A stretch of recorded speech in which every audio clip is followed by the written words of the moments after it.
So now for today's video mga idol, ang ganap update na ako karon nga adlaw. Wala ako nagbunot og baliukan karon mga idol kay sakit ya ako mga samad, nagpaayo pa ako sa akong samad. So mao na siya mga idol katong mga binunta na ako tong mga miaging mga adlaw. Ako gi paso-asuhan akong gihalingan ang tapahan kay para mauga kay basa man na kayo mga idol.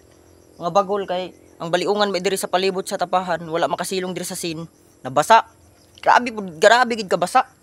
Mao na nga pagbunot na ako, basa ang resulta, mao na ako gi butang diha sa kuan, tapahan. Ako pud haling-halingan kay basi unyag mo init ra mga idol, makauling ra ko. Ako ra na siyang ulingon na may bangag diha mga idol sa unahan. Ako ra na siyang ulingon kung muinit na, sige pa mag-uwan kay gaina buntag, uwan mga idol hantud karon hapon, nag-uwan gyapon ligsig wala pero nag-uwan. Mao na nga kung mag-uling tag mag-uwan, basi unyag di human pag uling, bunda kag ulan na di masunog ang bagol na mga idol.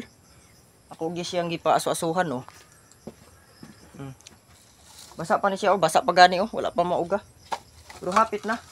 So mga basa pa.